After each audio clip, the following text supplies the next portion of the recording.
কি রান্না করব? আলু কাটছি, পেঁয়াজ কুচি, কাঁচামরিচ কুচি বসিয়েছি রান্না করার জন্য। তেল আর কাঁচামরিচ দিয়ে দিচ্ছি।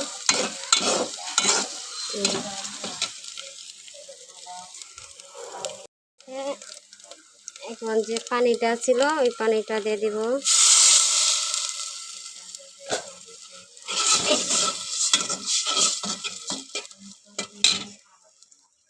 এখন ঢাকনা দিয়ে ঘুরে দিব, দিয়ে দিব মশলাপাতি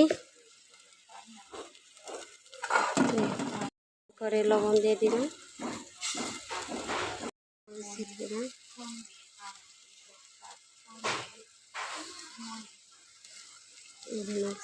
দিয়ে দিব হলুদের গুঁড়া, এই যে হলুদের গুঁড়া একটু বেশি করে দিই। এখানে যে নাড়াচাড়া করতেছি মশলাটা এখন কষার জন্য নাড়াচাড়া করছি, করে আবার গুঁড়ে দিছি, রেখে দিব একটা একটা করে লাগিয়ে। এই যে রেখে দিলাম, দেখছেন রেখে দিছি। মশলাটা কি হয়েছে, অনেক সুন্দর একটা কালার আসছে, দেখছেন।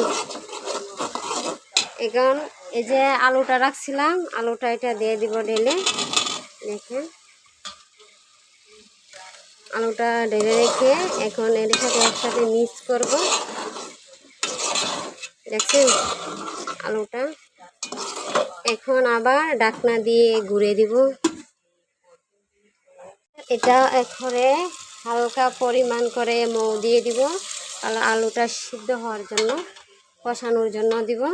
দিয়ে যে একটু নাড়াচাড়া করব।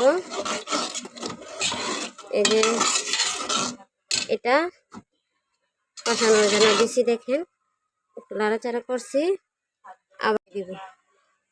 তুলে রাখছিলাম ফ্রিজ থেকে বের করে, এখন আমি কষলিয়ে যে দইয়ে এখানে রেখে দেব। দেখেন ভালো করে রেখে দিলাম। ডাইলা এই যে লবণটা দেখতেছেন, এটা দিয়ে লবণ দিয়ে ভালো করে কষলাম। আর মাছের একটা ইয়ে আছে, এটা লবণ না দিলে পিছলাটা বাইর হয় না, বুঝছেন। এই যে ভালো করে কষলাবো, ভালো করে কষলাইতে এটা একটা ময়লা আছে, পিছলা আছে, ওইটা যাবে। এই যে দেখেন এই যে পানি ঢেলে দিব, দিয়ে এই যে ধরতে, কারণ আমার তো ক্যামেরা ধরার কেউ নেই, আমি নিজের ক্যামেরা নিজেই ধরতে হয়। এই যে এখনও রাখছি, কতটুক ময়লা পানি বাইরেছে ওইটা আমি এখানে এই যে রেখে দিলাম। এখন আবার ঢেলে দিলাম, আরেকটু পানি দিলাম। এই যে আরেকটু পানি দিব, পানি দিয়ে আবার ধুইতেছি। দেখেন খুব সুন্দর হয়েছে দোয়া।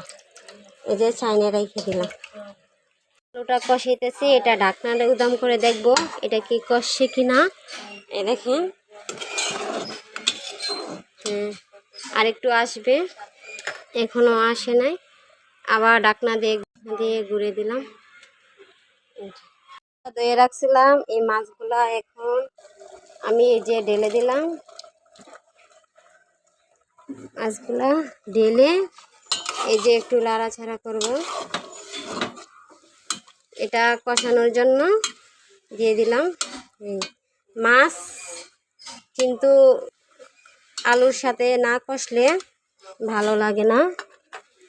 এখন আমি আবার এই যে ঢাকনা দিয়ে ঘুরে দিলাম, এখন কষবে। এখন আমি জল দিয়ে দিব, দেখেন এই যে জলটা দিয়ে দিব, দেখছেন জল দিয়ে দিলাম, এতটুকুই থাকবে। এখন আমি এই যে ঘুরে দিলাম, এখন একটু চাউনটা বাড়িয়ে দিব, আর একটু কম দিয়েছিলাম, এখন চাউনটা বাড়িয়ে দিয়েছি। মানে রান্না করতেছি আর আমি এখানে বসে আছি। আর আমার কিন্তু প্রচুর গরম, গরমের জন্য তো আমি একদম ভিজে যাই, দেখেন সারা গায়ে পড়তেছে। আর এই যে ফ্যান এখানে চলতেছে, মেয়ে পড়তে বসেছে, প্রচুর না গরম, ফ্যান চালাই দিছে, যে ফ্যান। ও আমার রান্না কি শেষ হয়ে গেছে কিনা, তাই দেখেন আমার রান্না কমপ্লিট হয়ে গেছে। দেখেন, বলবেন আপু এত সময় তরকারি হয়? হ্যাঁ, আমি কিন্তু প্রচুর পরিমাণ সময় নিয়ে রান্না করি, বুঝছেন। আমার অলরেডি তরকারি রান্না এই যে হয়ে শেষ। সবাই ভালো থাকবেন। আর আমার রান্নার রেসিপিটি আপনাদের কাছে কেমন লাগে অবশ্যই আমার কমেন্ট বক্সে বলে যাবেন।